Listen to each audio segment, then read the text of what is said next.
Hello, everyone, and welcome to Session 0. I am Lincoln L. Hayes. This is part 2 of classes, and it just happens to be falling right before New Year's Eve, so happy New Year's Eve, everybody.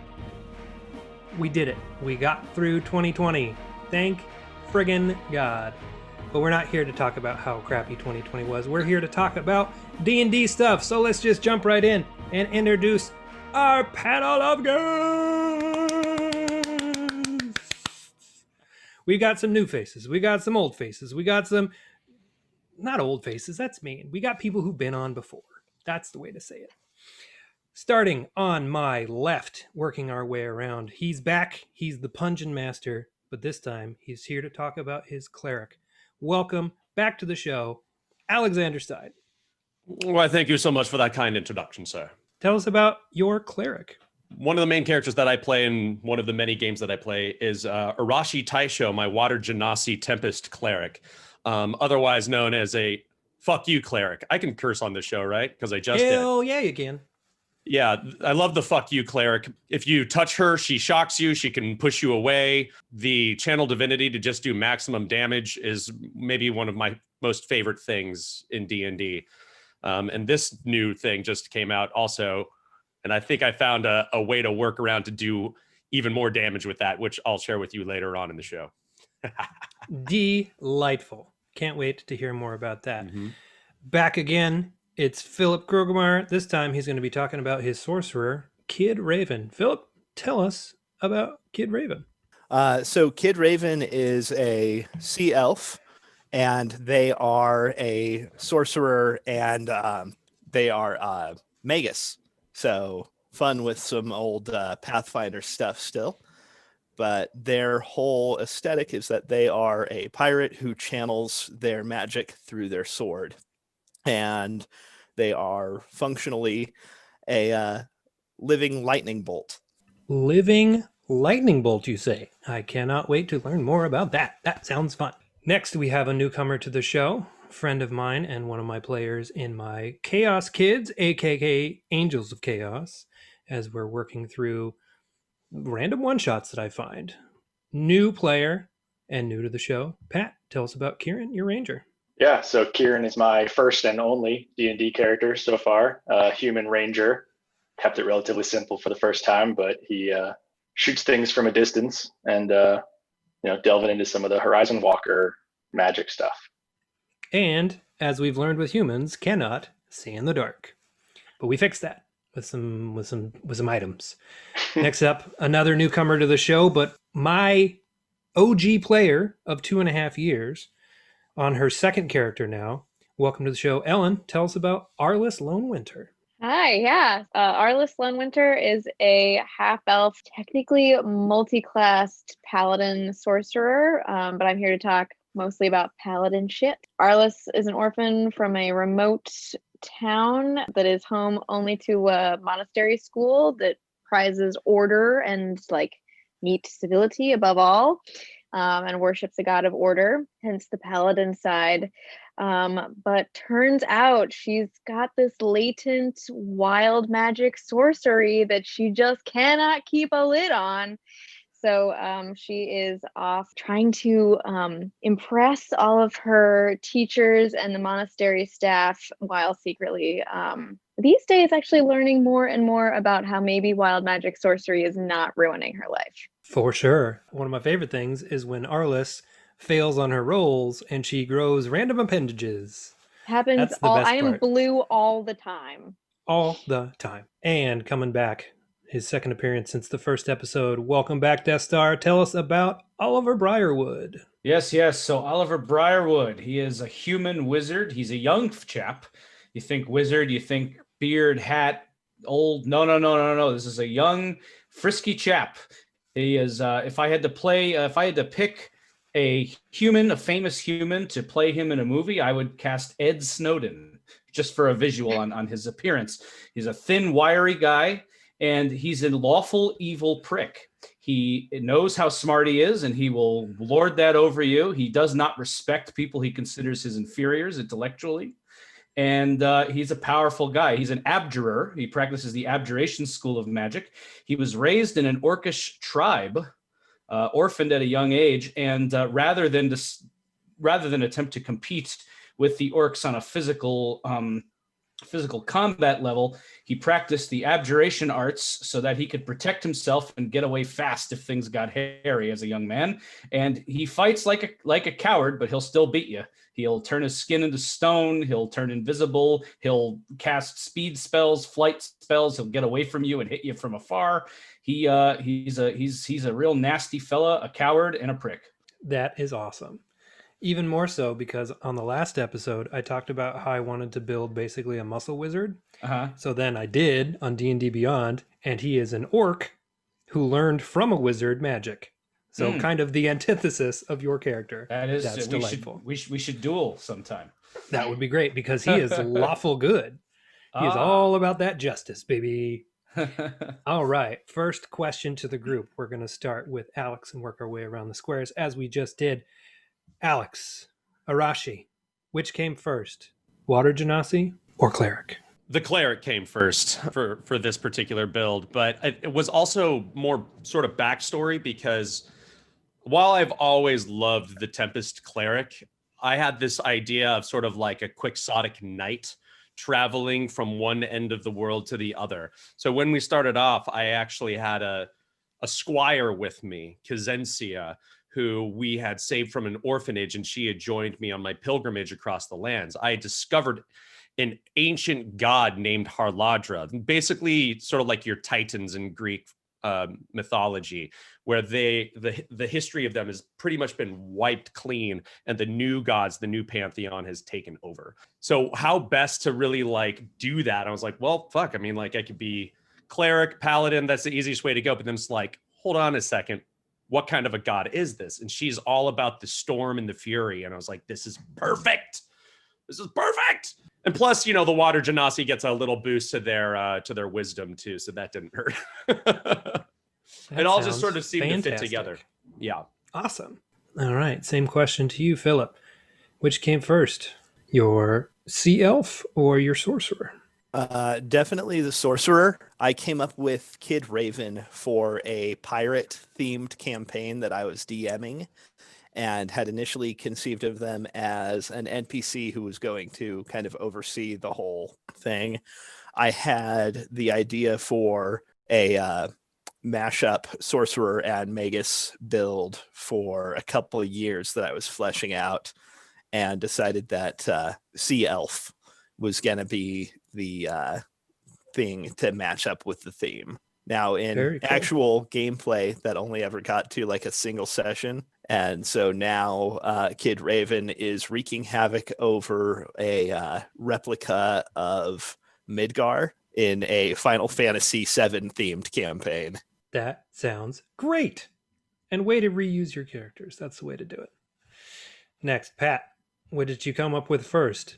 The idea that it was exactly you, or you with a little bit more magic? Well, it was the class first, and it goes back probably 10, 15 years, long before I ever thought about actually playing D&D. I, as a kid, read the Forgotten Realms books, the Drizzt Do'Urden series, and so that was kind of my introduction to really fantasy as a kid. So I've always loved the Ranger, playing World of Warcraft in middle school, was a night elf hunter, all that stuff. So for the first class in D&D, it was basically had to be a Ranger. Makes total sense. Ellen, Arliss is a half-elf paladin sorcerer. Your first character was a dwarf cleric, which you did not like.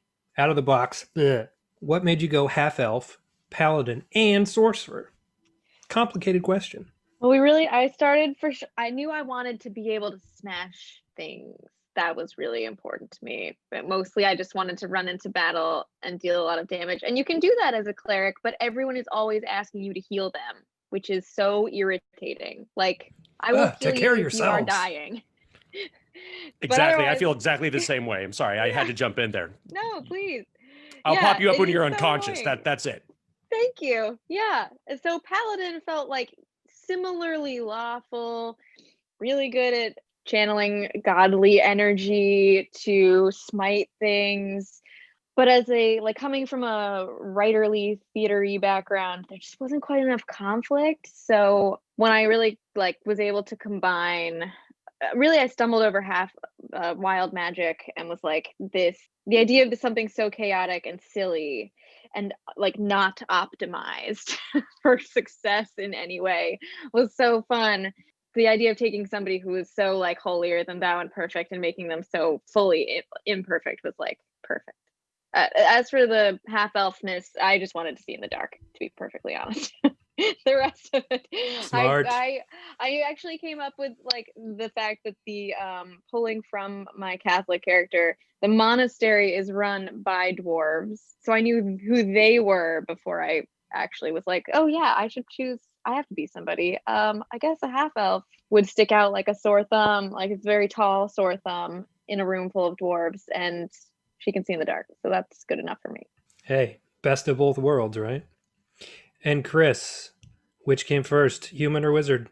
Wizard. I'm generally a guy who will pick class before race, just when I'm conceptualizing a character. But in this particular campaign, which is set primarily and centered around a city, the hierarchy in the city is a council of wizards, and I knew I wanted to create a lawful evil schemer, political intrigue kind of character. He's very much in the Peter Baelish tradition. Only the ladder is real. So I knew to climb the hierarchy of this city as I wanted to, I would need to be a wizard. And I have done so quite effectively to date.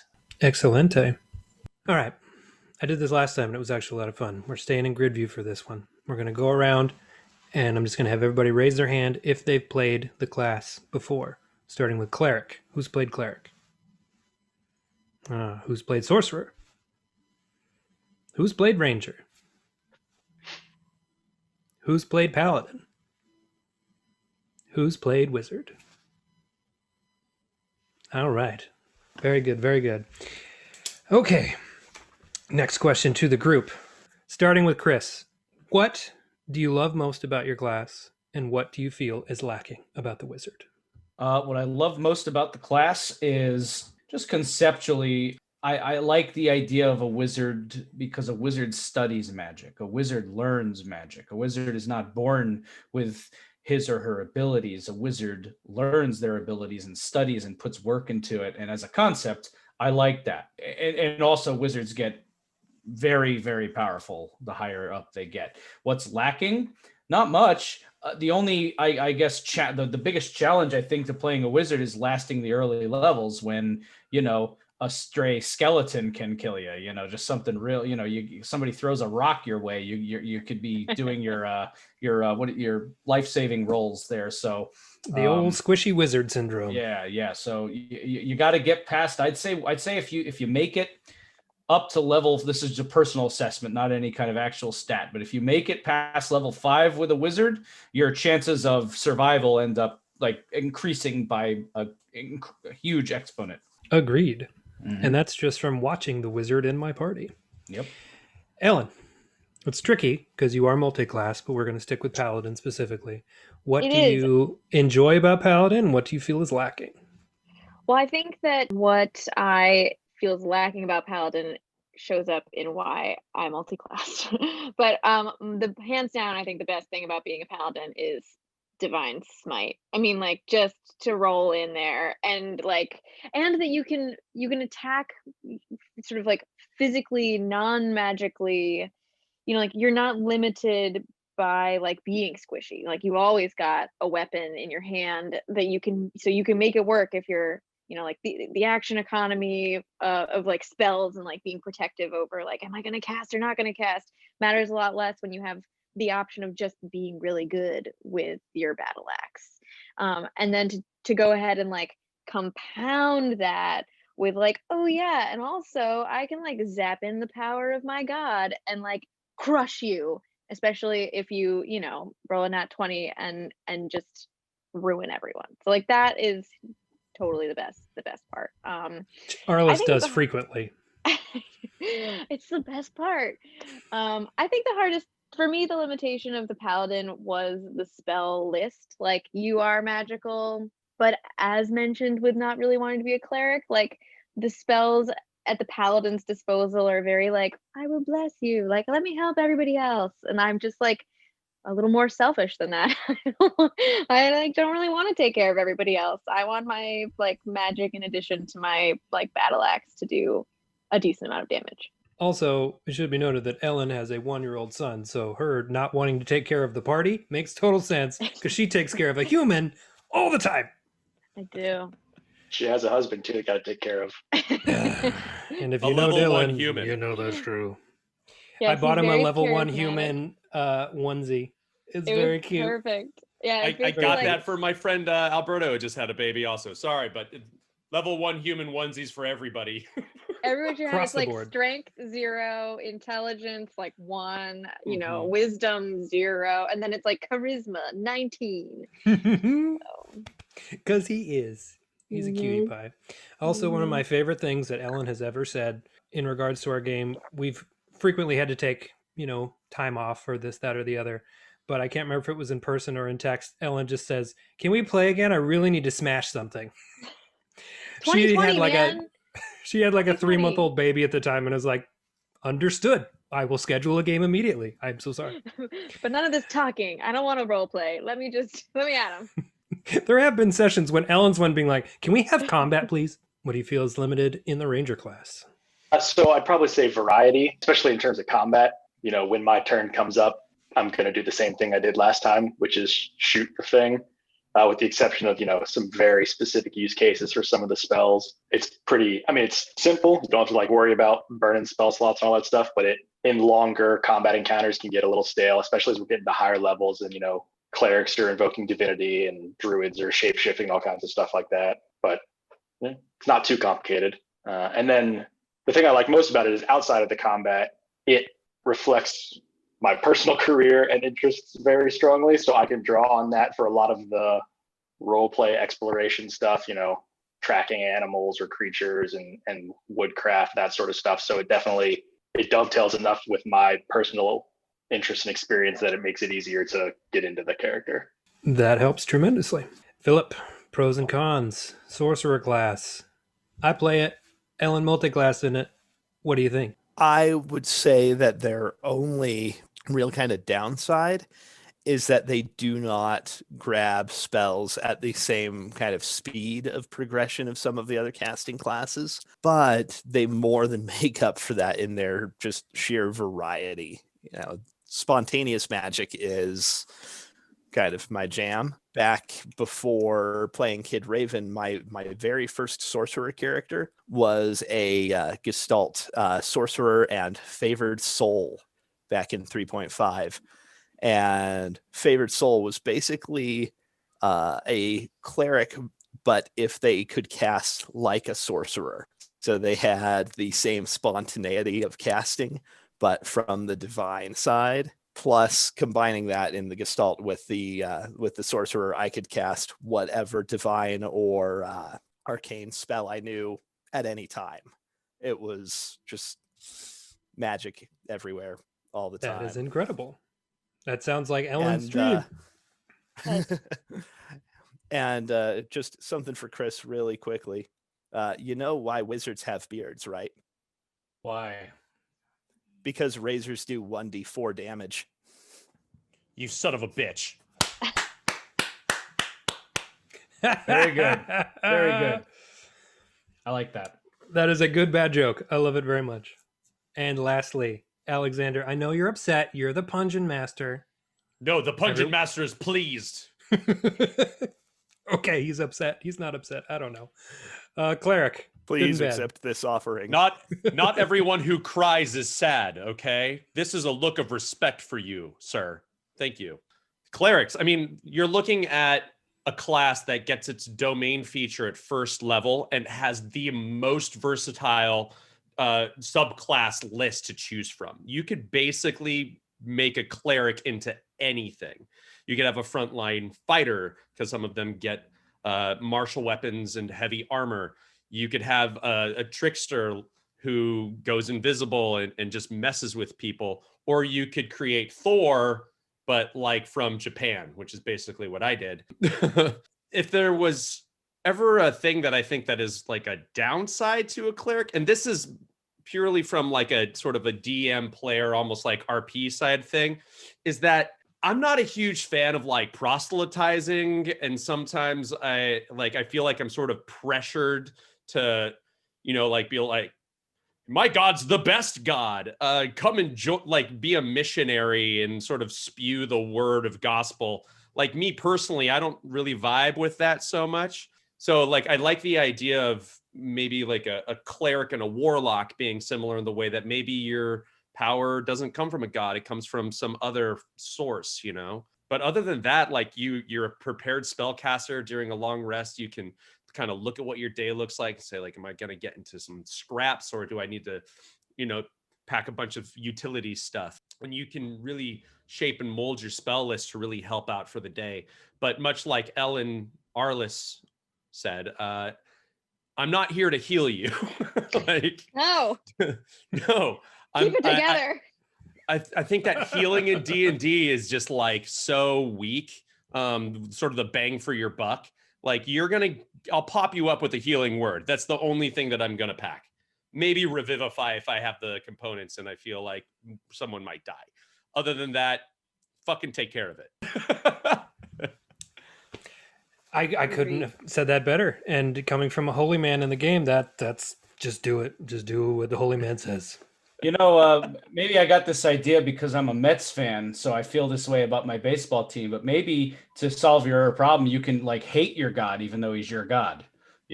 I love that. The god is just like, come on. Remember in '97. Exactly. You devoted yourself as a teenager, and then that rebellious streak ended, and now you're like, well, I don't like that anymore. And now you just stare at the merchandise on the wall like, you son of a bitch. I'll still wear my old sweat-stained baseball cap because that's what I know. Angrily down that's on your holy head. symbol. Oh, I love it. The bitter Mets fan cleric. It's just our year. I can feel it. Fuck, it isn't. Oh, I'm gonna have to put that into a campaign. That's too good to pass up. And I mean, we're Rockies fans, so we've never won. We're just like, whatever. And by fans, I mean we're from the state and we feel obligated to be a fan thereof. I mean, Ellen's from Virginia. You have the Nationals. They're kind of good. I literally have no. I was like, I mean, they won the series a couple of years ago. For somebody who's a sports agent, Arliss, you should know this. Could be worse. You could be a Baltimore Orioles fan and a Washington football team fan. Oof. Good life. Well, because I feel bad for you, Pat, you get the next question first. Oh boy. I know you are very new, but you are a follower of these types of games and these types of what have yous. What tips or tricks would you have for a fellow new player coming in and interested in playing the Ranger? Ignore the internet and what it says about the class.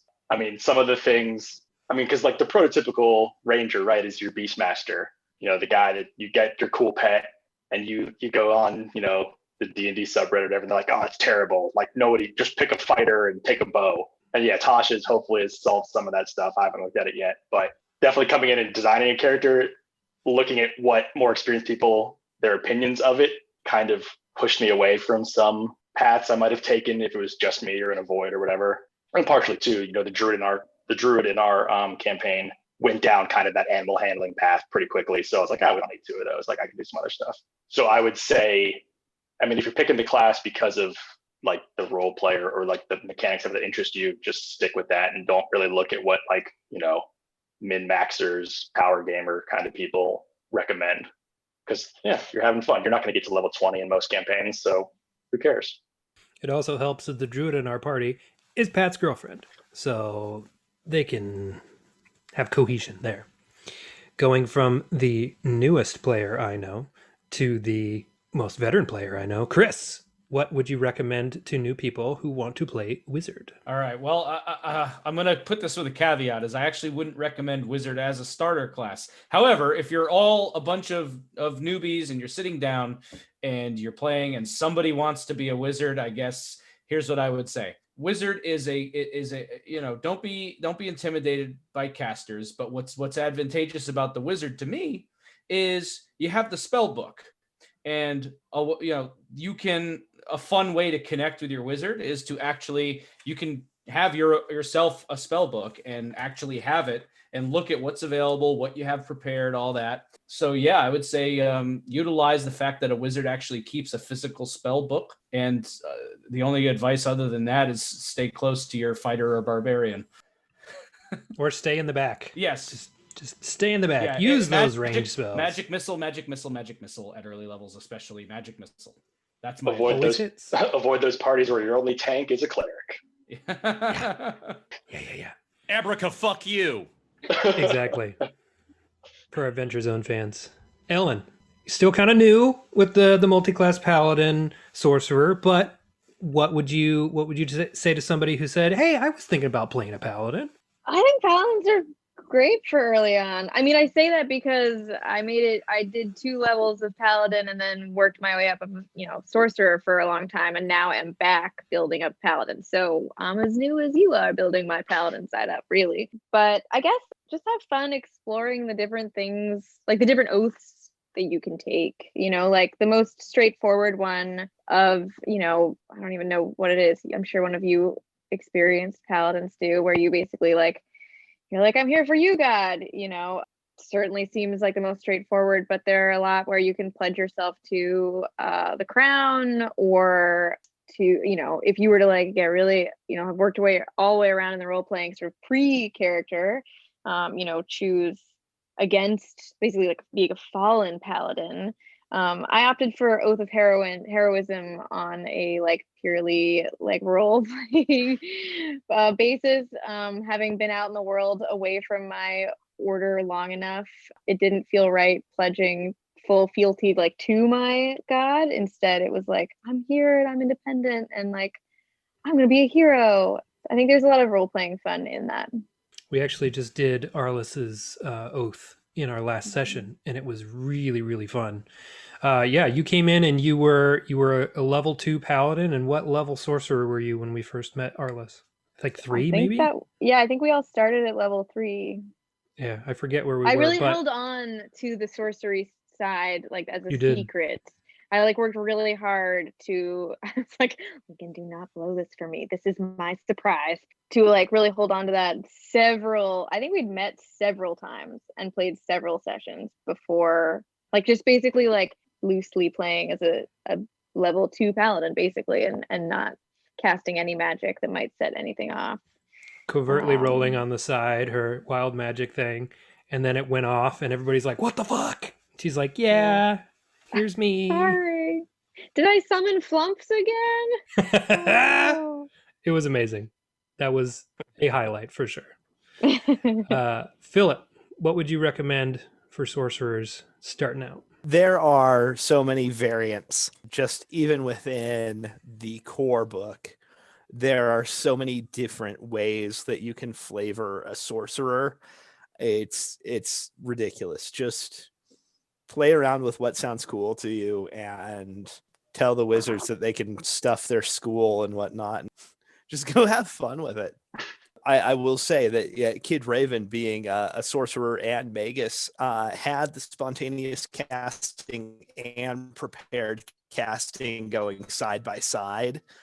So that got a little weird at times. Now I have all of these various utilities that I can prepare, but then my cool blasty, lightning bolts and things are all on the sorcerer side. So I'm enjoying playing a sorcerer, and the shortcoming for me too is the not being able to change your spells until you level. But there aren't a lot of magic users in my party, so I was just I'm going to do just damage. I'm going to just have all of my magic be damage. And Arliss's magic is similar. I don't know that you have any buffing magic from your sorcerer side. It's mostly that's paladin magic. Yeah, no. But if you're a divine sorcerer, you get all of the cleric spells. Oh, well, there you go. Good. Rounded things out. Sell us on cleric. I'm a new player. I got the short straw, and I got to be the cleric of my group. Why is that not such a bad idea?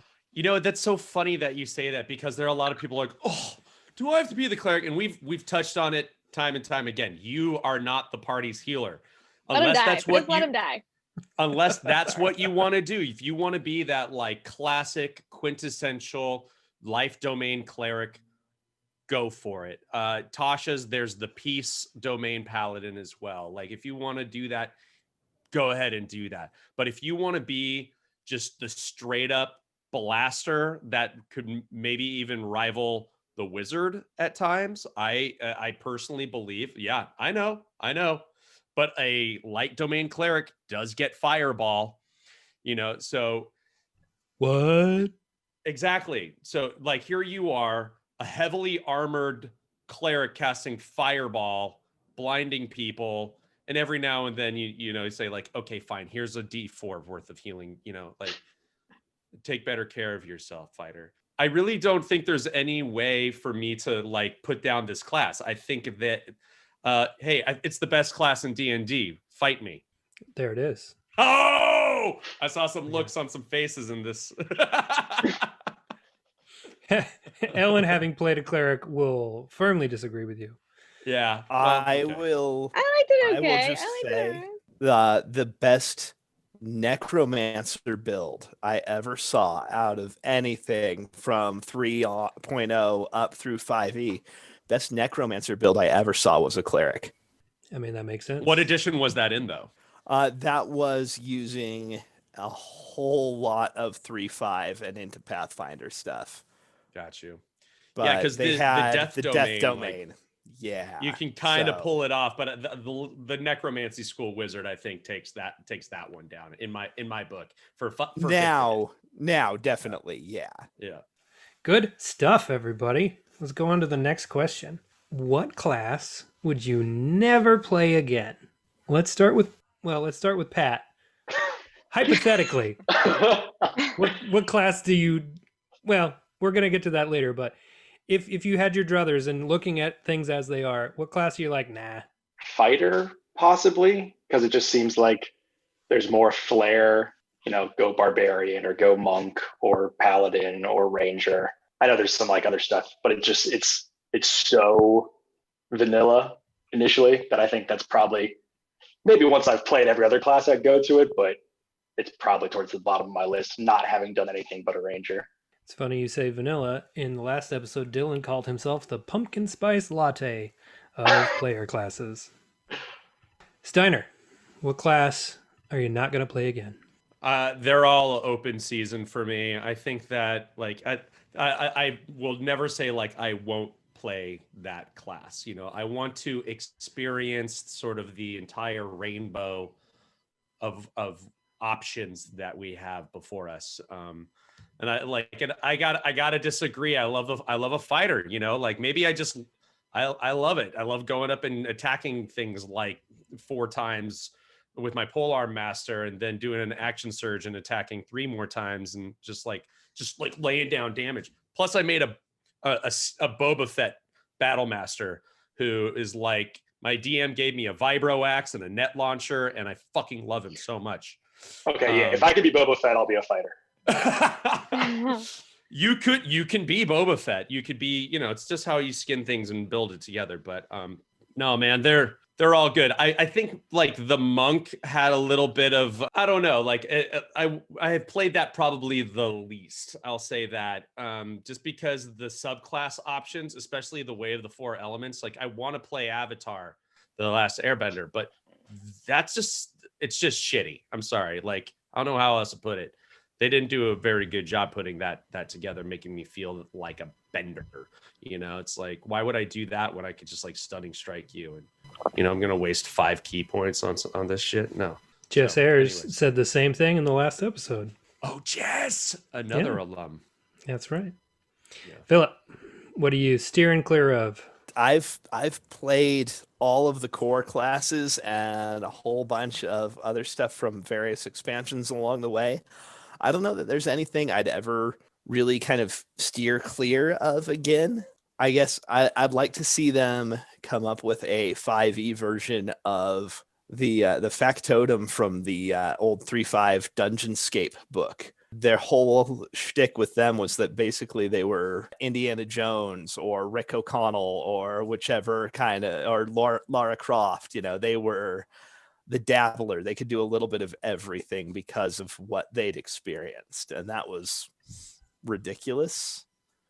but a lot of fun. I never thought, I'd play some of the classes that I've gotten into, but now like Bard has just been an absolute blast. And I don't know that there's anything I'd really say, no, never again, kind of to.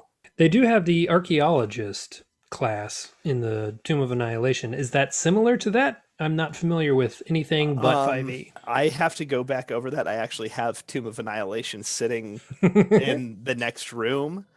I'd have to go dig through that again to give it kind of a comparison. But Factotum had inspiration points that they could use to do some divine spell casting, some arcane spell casting, some rogue shit, some whatever, just all based on the number of encounters they'd get to per day.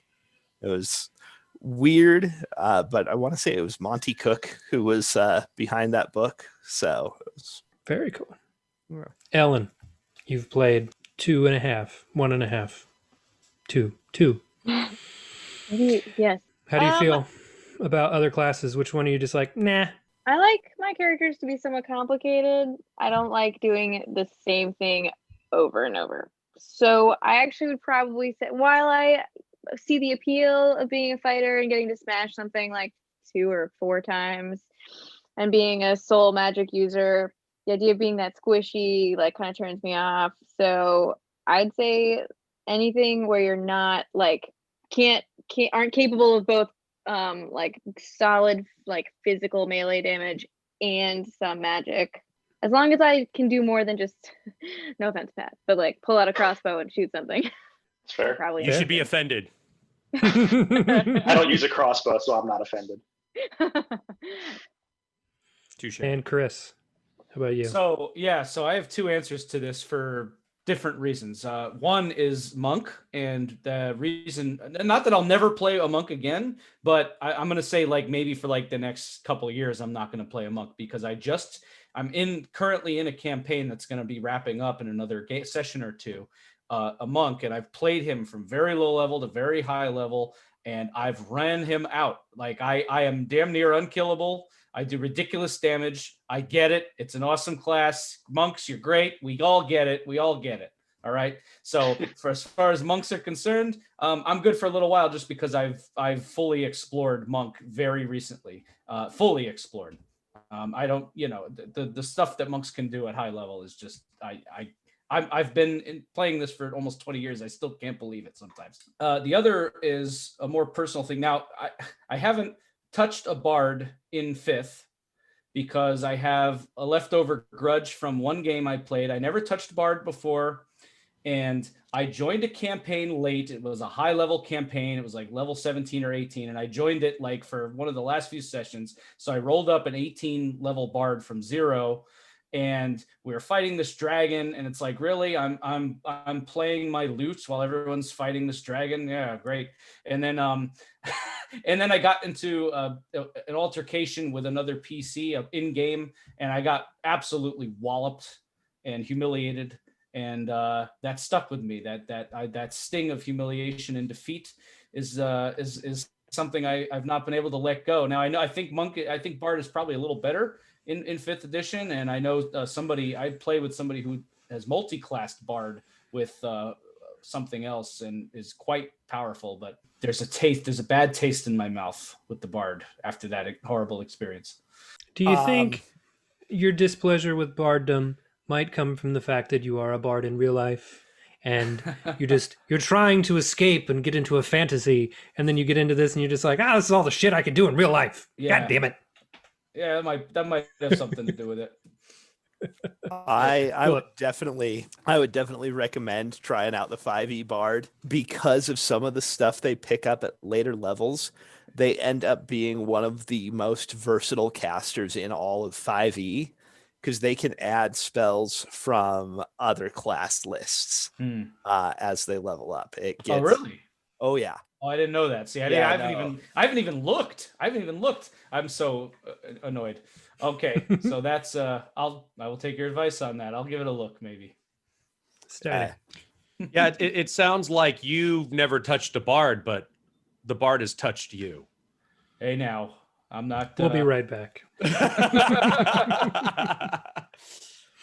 Oh, imagine if I were popular enough to get commercials. How great would that be? If All you've right. been touched by a bard, call now. All right. I want to thank everybody for being on the show. This has been a lot of fun. We're coming to the last question, which is a two-parter. So we're going to give it enough time to really discuss it. Let's start with Pat. Now let's start with Ellen. We started with Pat last time. We're going to start with Ellen this time. It's a two-part question. So I need two answers from you. And I want them to be really good, Ellen. Really good, just like chef's kiss answer here. Pressure. What class have you always wanted to play? As she chugs wine. And what class are you really intimidated by? What kind of play is it cheating to say that you're playing what you always wanted to play? Because I was given I know. I guess I was just the wild magic-y-ness. So I guess if I weren't doing what I was already doing, I would have fallen into like wild magic barbarianism at this point. The same like, oh, now I've done something crazy again. Like, your ability to like fuck with the game and everyone's experience at like not just at the expense of your enemies, but like sometimes at your own expense, or like that level of like, I have no idea what's gonna happen and neither does my DM, is like really worth it. What do I not want to play? Is that the second part of this question? Mm-hmm.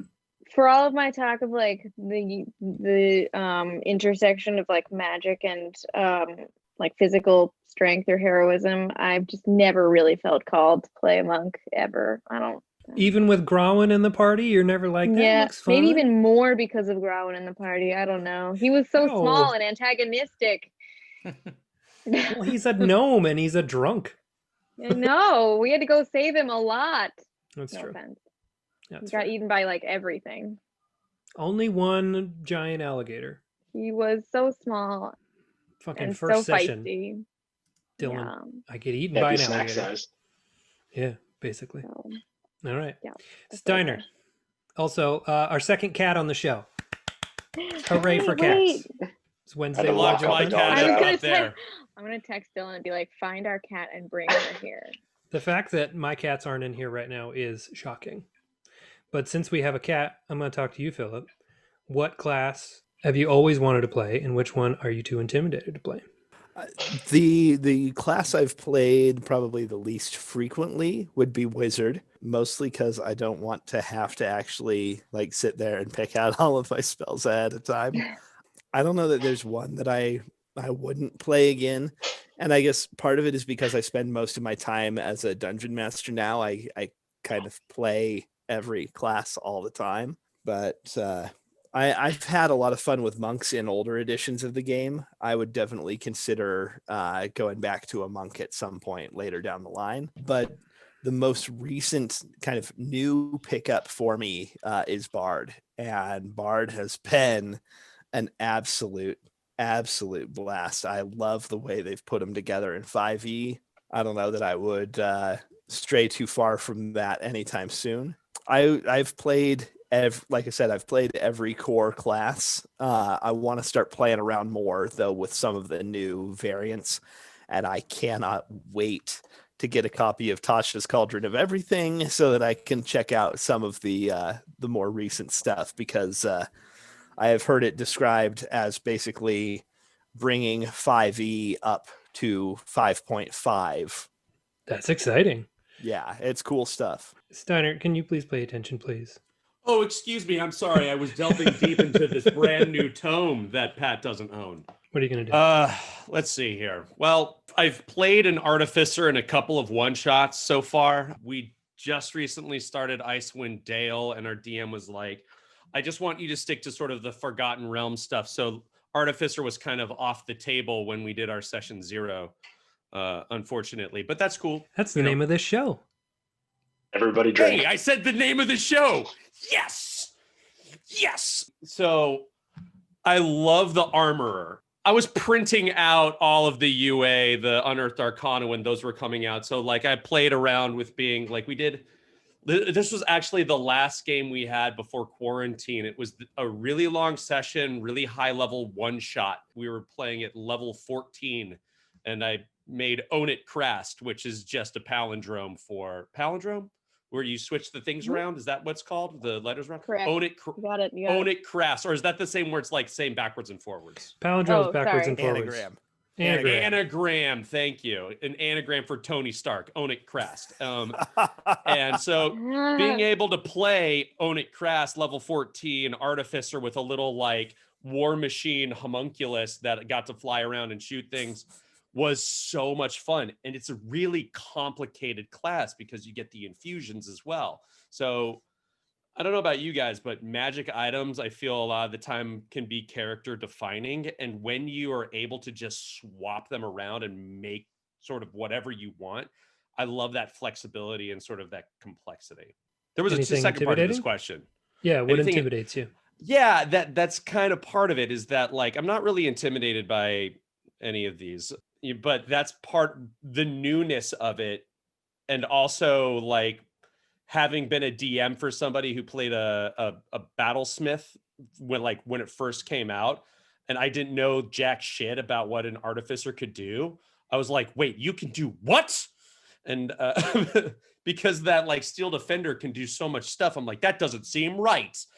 And then I looked at it, I was like, yeah, that's right. So that's kind of why I want to like check it out a little bit more, Pat, same to you.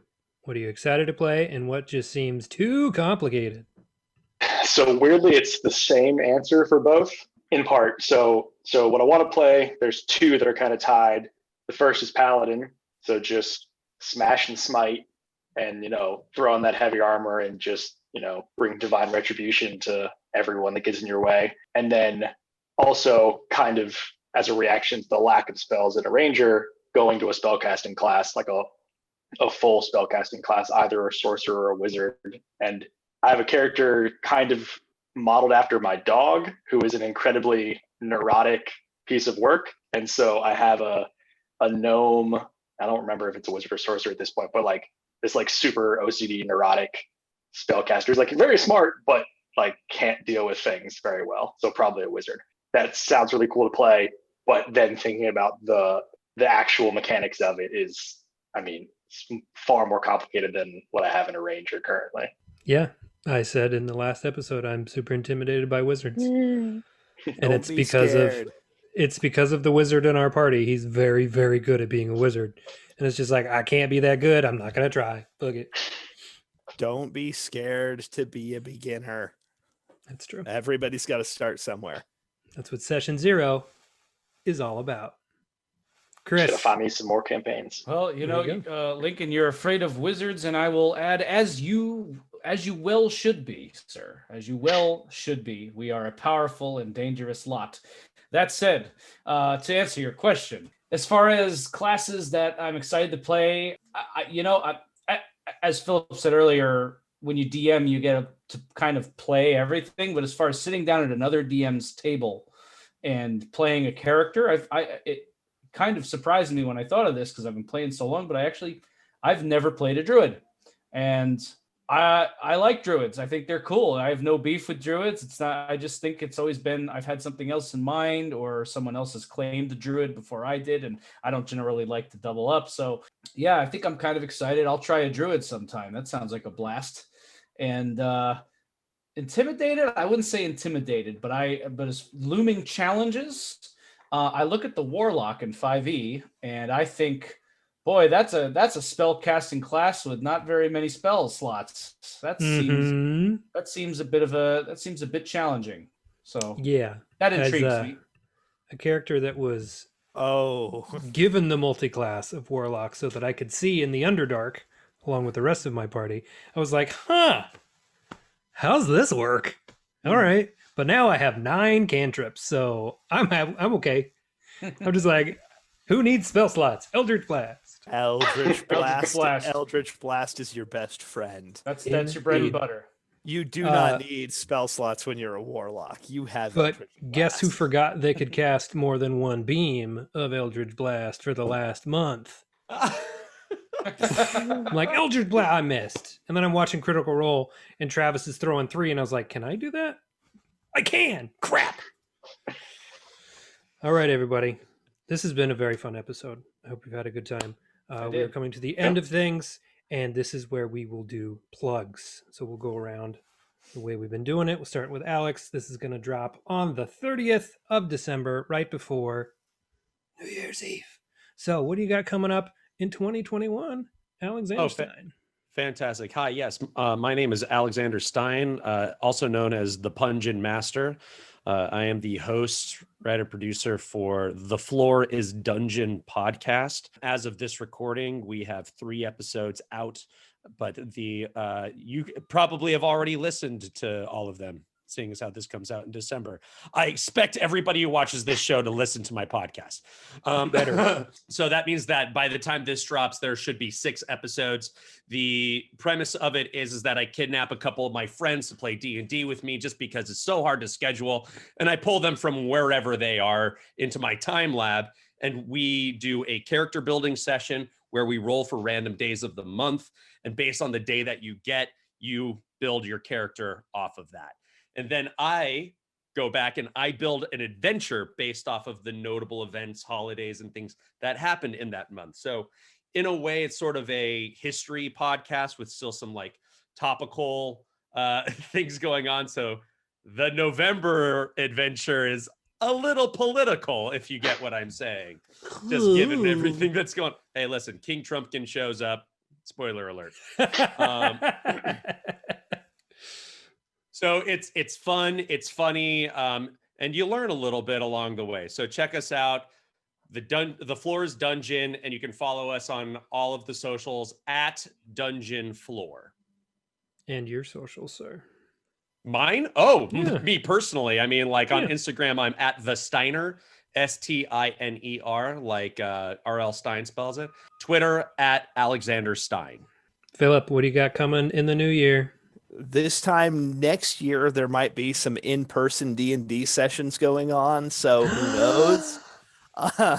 For whatever might be coming up, you can find me on Twitter. I'm at FlipWriter, and I am hanging out there talking about D&D and library science programs, and of late, a whole lot of Hades.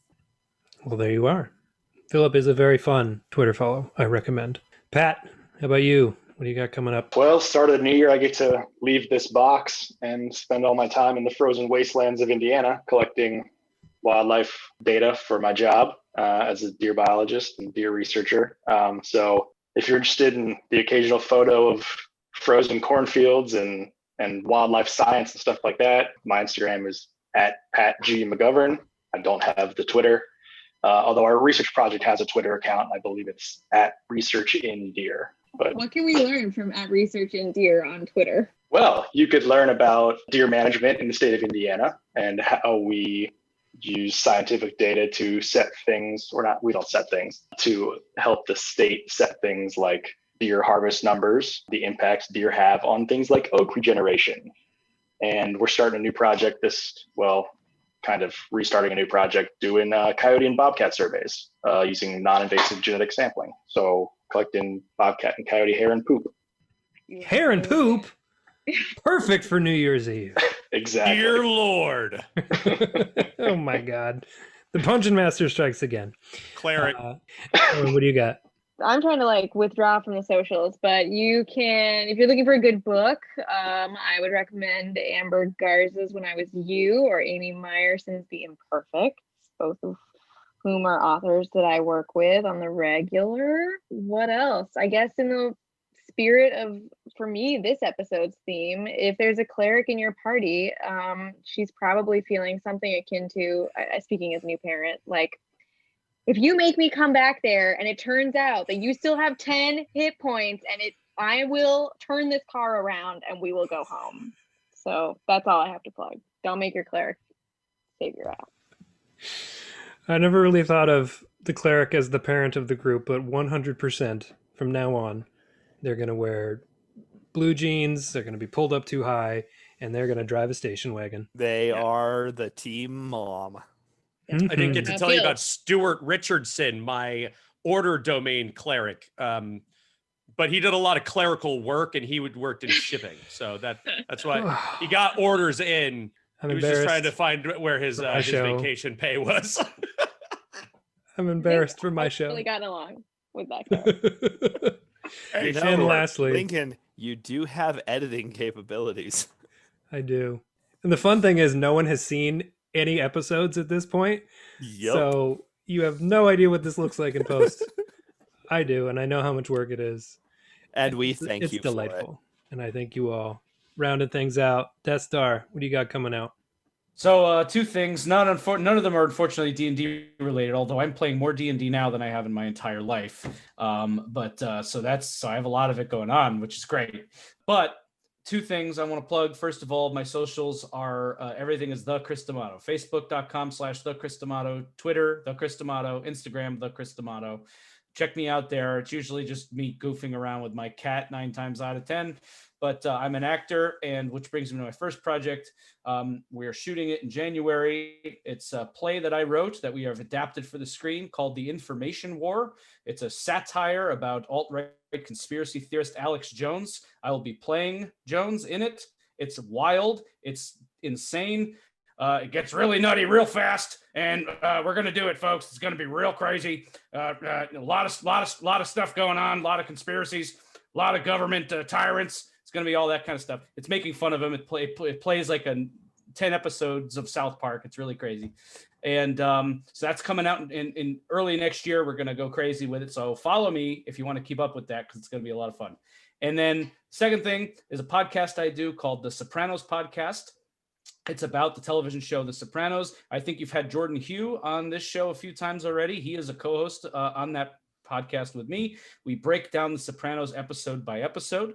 By the time this airs, we'll have our entire first season out, and I believe dipping a little bit into the second season. It's great. You watch along, you listen to the episode. It's a philosophical deep dive. All three of us are Italian Americans, so we got that kind of perspective on it there. It's a lot of fun. I live in New Jersey. It's a great time. It's a great time. Forget about it. So The Sopranos Podcast, it's on iTunes, Spotify, Google Podcasts, and all social medias for it are The Sopranos Podcast on Twitter, Instagram, and Facebook.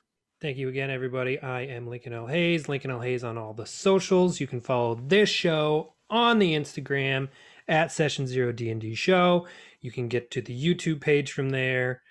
And everything that I do can be found at my website, lincolnlhayes.com. This show is lincolnlhayes.com/Session0. I love it. When Brian Foster did it, I was like, this is dumb. And now I'm just so into it, and just it's so stupid. Thank you all. Nerd stuff. Everybody have a wonderful evening. Thank you so much for watching, and Happy New Year. We'll see you in 2021. Happy New Year, y'all. Things are better. Bye. Yep. May all the COVID be forgot. I'm out of.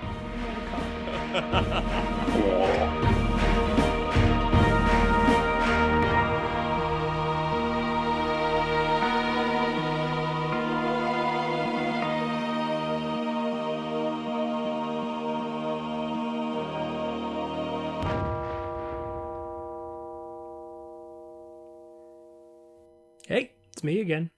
Did that seem like fun? All that D&D talk? Well, I could teach you if you want. Just go to my website, lincolnlhayes.com/storytelling, and take a look. I can teach it a couple hours, run through the basics with you, do a small session, see what you think. I can run it for just you and a couple friends, you and your family, you and some coworkers. What do you got to lose? If you don't like it, it's one night of TV you don't watch. But if you do like it, you have a hobby you can play for the rest of your life. Sounds good to me. Head over to my website, lincolnlhayes.com/storytelling. Let's chat. And thanks for watching Session 0. See you next week.